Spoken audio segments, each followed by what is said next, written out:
Next up, we have a topic on why dry processing of pulses is a game changer for the alternative protein industries.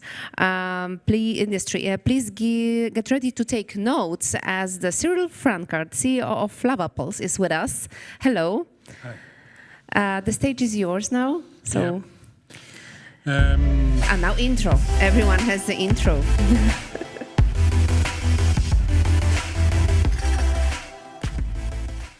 In fact, you should never prepare a presentation because I'm just struggling here and have this feeling of going back into time, and that at the end of the day, everything goes and makes sense.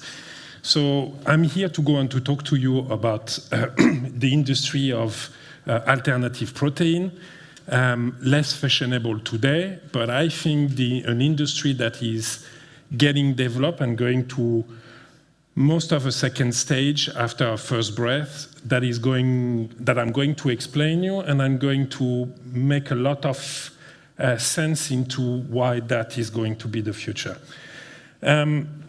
We all agree on what's the alternative protein booming market for sure, from what it was 5 to 7 years ago. Will it remain the same? I'm a believer of that. For main reason that we are all sharing here together, and that's the reason why we are in an event like that. Obviously, cultural, economical, environmental, innovation, all of that. But for sure, something has to go and something has to change.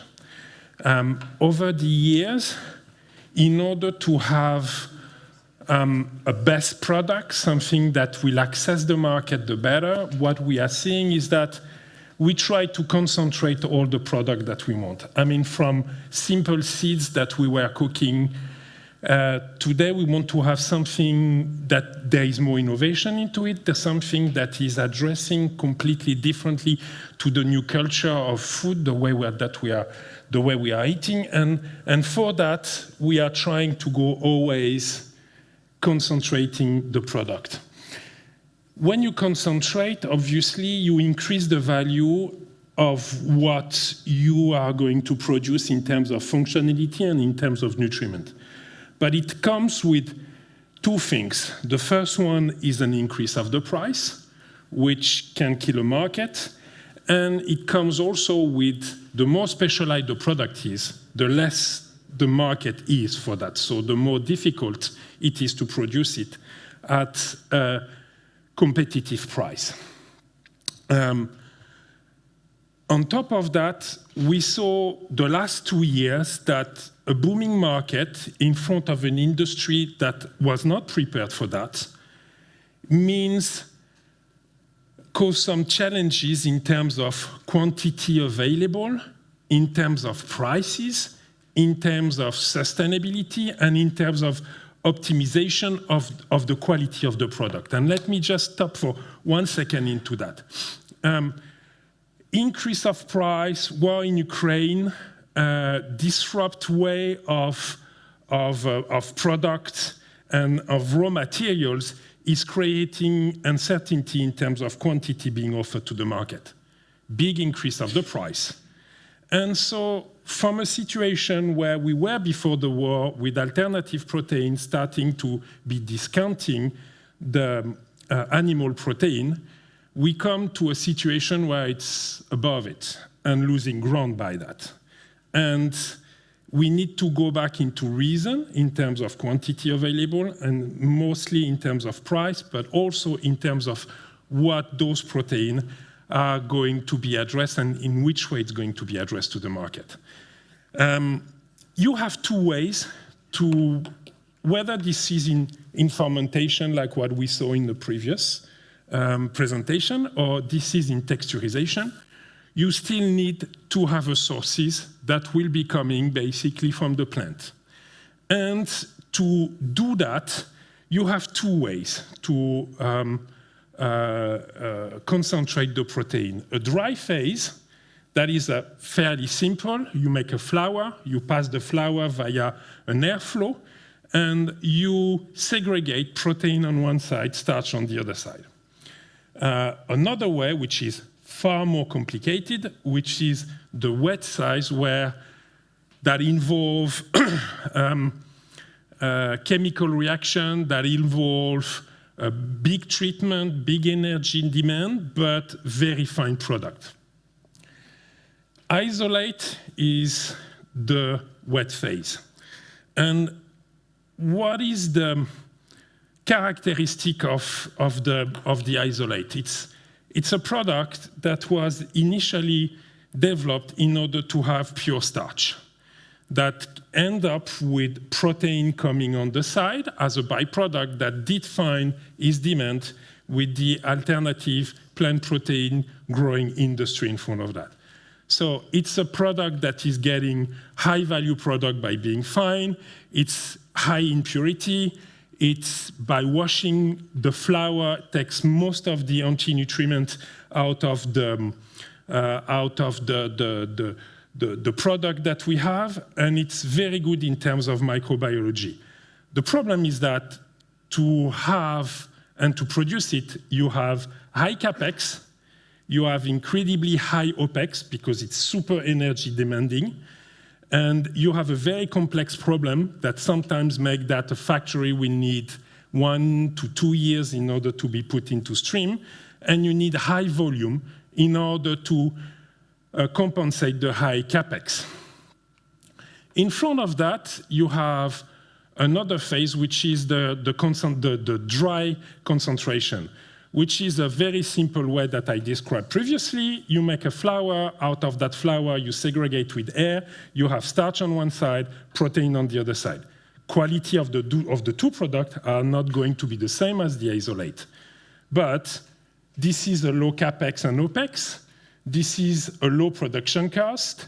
This is something that maintains the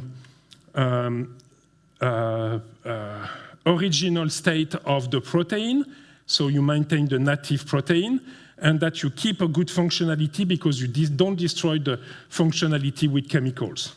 The problem of that is that the first concentration plant that were built up initially in order to answer the pet and the feeding industry. With the first plant that were built up was to replace the fish meal and to find an alternative to the fish industry that also came with high protein, that also was looking at the growing demand on the plant protein market. But all of that was a so-so type of solution where we were blending concentrate with isolate, not keeping exactly the functionality of the protein so that you can develop good product down the stream. And so in order to answer what was all the bad point of all of that, we developed the second generation of concentrating plant by having as a rules, one, to preserve the native functionality of the protein. Secondly, to increase the protein inside of the concentrate from 55 to 65%, working on, within the next 2 years, getting close to 70% in an economical way, because every concentration plant can work at 70%, but then you lose a lot in terms of economy. So remaining economically viable and increasing the sustainability of the end product by being close to the production area and producing close to the production area. And so we also added another layer by rethinking the concentration and adding new technology and putting at first, we want to have native protein in order to keep their functionality, in order to address it to the market and to address it to those that are going to be then either texturizing it, either using it to go into fermentation. So we find solution to take off all the bitterness. We find solution in order to change the quality of the product and the characteristic of the end product, allowing us to transport it in an economical way and allowing us to deliver what the industry will be needed, and every of the industry needed in terms of granulometry of the final product. And remaining very low in microbiology so that we will be the same level as what is the isolate. All of that by being fairly competitive in terms of pricing.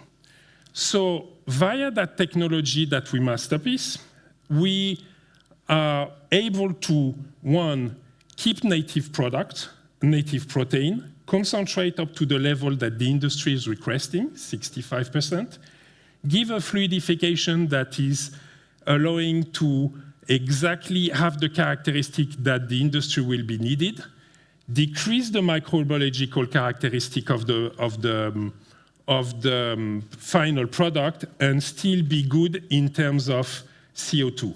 And all of that by being very competitive in terms of prices, because energy saving and energy costs on that way to produce has been applied into that.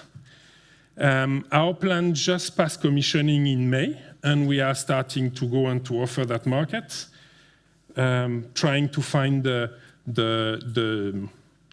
supplier to be one of the suppliers of all of those that are using plant protein. I'm done. Hope that I was not too technical into the way that I was addressing that. And if you have any question, I'm happy to go and to answer to them.